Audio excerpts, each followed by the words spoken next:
আসসালামু আলাইকুম।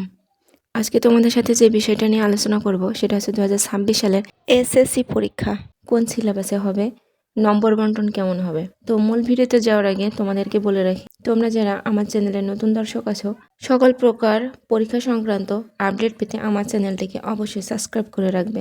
আর যারা অলরেডি আমার চ্যানেলের সাথে যুক্ত হয়ে আছো তাদেরকে অসংখ্য ধন্যবাদ। তো চলুন কথা না বাড়িয়ে মূল ভিডিওতে যাওয়া যাক। দ্য ডেইলি ক্যাম্পাসে প্রকাশিত এক বিজ্ঞপ্তিতে বলা হয়েছে 2026 সালের এইচএসসি পরীক্ষার সংক্ষিপ্ত সিলেবাস, নম্বর বন্টন প্রকাশ। তো চলুন এখন বিস্তারিত জানব। অন্তর্বর্তী সরকারের শিক্ষাক্রমে নবম দশম শ্রেণীতে ফিরছে বিভাগ বিভাজন।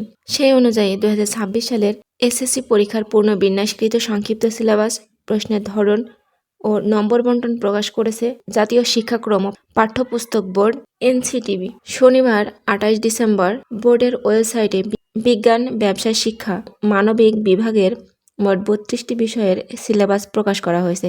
2026 সালের এসএসসি পরীক্ষার নম্বর বিভাজনে ব্যবহারিক না থাকা বিষয়গুলোর রচনামূলক অংশে থাকবে 70 নম্বর এবং বহু নির্বাচনী অংশে থাকবে 30 নম্বর। ব্যবহারিক সহ বিষয়গুলোতে তত্ত্বীয় অংশে 75 ও ব্যবহারিক অংশে 25 নম্বর থাকবে। তত্ত্বীয় অংশে 40 নম্বর, সংক্ষিপ্ত প্রশ্নে থাকবে 10 নম্বর ও বহু নির্বাচনী অংশে থাকবে 25 নম্বর।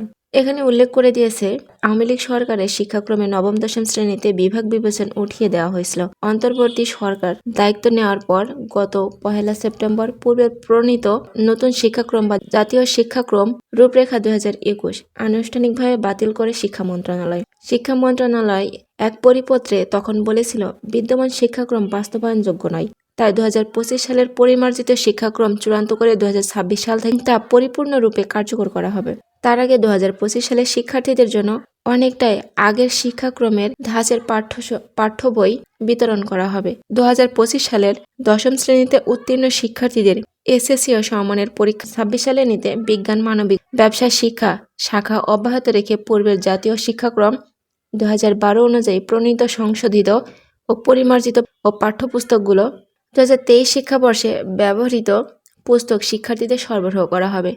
জাতীয় শিক্ষাক্রম 2012 অনুসারে বিজ্ঞান, মানবিক ও ব্যবসায় শিক্ষাভিত্তিক এই পাঠ্যপুস্তকগুলোর একটি সংক্ষিপ্ত পাঠ্যসূচি প্রণয়ন করা হবে, যাতে শিক্ষার্থীরা এক শিক্ষাবর্ষের মধ্যেই পাঠ্যসূচিটি সম্পন্ন করতে পারে। পাঠদান ও মূল্যায়ন পদ্ধতি জাতীয় শিক্ষাক্রম 2012 অনুসারে পরিচালিত হবে। বর্তমান বিভাগ বিভাজন ফিরিয়ে এনে 2012 সালের পাঠ্যসূচির বইগুলো 2025 সালের জন্য পুনরায় ছাপানোর কাজ চলছে এবং সে অনুযায়ী পরিমার্জনা করা হচ্ছে। 2026 সালের এই বইগুলো থেকেই পাঠ্যক্রম পরিচালনা করা হবে এবং দশম শ্রেণীর শিক্ষার্থীরা এই বইগুলো পড়েই এইচএসসি পরীক্ষায় অংশগ্রহণ করবে। তার মানে তোমরা বুঝতেই পারছো, তোমাদের 2026 সালের এইচএসসি পরীক্ষা কিন্তু সম্পূর্ণ আলাদা সিলেবাসে, নতুন সিলেবাসে তোমাদের পরীক্ষা হবে। তোমাদের পরীক্ষার কিন্তু নম্বর বন্টনও কিন্তু দিয়ে দিয়েছে। তোমাদের যে পরীক্ষাটা নেবে, যে বিষয়গুলোতে ব্যবহারিক পরীক্ষা নেই, সেই বিষয়গুলোর কিন্তু রচনামূলক অংশে থাকবে কিন্তু 70 মার্ক আর বহু নির্বাচনী অংশে 30 নম্বর। আর ব্যবহারিক সহ যেসব বিষয়গুলো আছে, রচনামূলক অংশে থাকবে 75 নম্বর আর ব্যবহারিক অংশে থাকবে 25 নম্বর। তার মানে তোমাদের 2026 সালের এসএসসি পরীক্ষার তোমাদের পূর্ণ বিন্যাসকৃত সিলেবাসে হবে। একদম নতুন সিলেবাস, মানবন্টন তোমাদের কিন্তু আগের শিক্ষাক্রমে কিন্তু ফিরে যাচ্ছে। আগে যেমন 2012 সালে যে পাঠ্যসূচিতে তোমাদের পরীক্ষাগুলো নেওয়া হতো, সে আগের পাঠ্যসূচিতে কিন্তু পরিচালিত হবে। তবে 2025 সালে যারা এসএসসি পরীক্ষা দেবে তাদের ক্ষেত্রে কিন্তু এটা প্রযোজ্য না।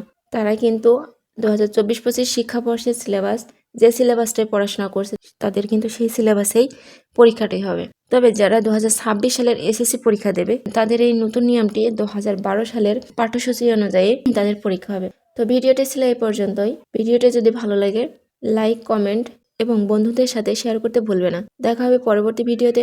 ততক্ষণ ভালো থাকুন, সুস্থ থাকুন। আল্লাহ হাফেজ।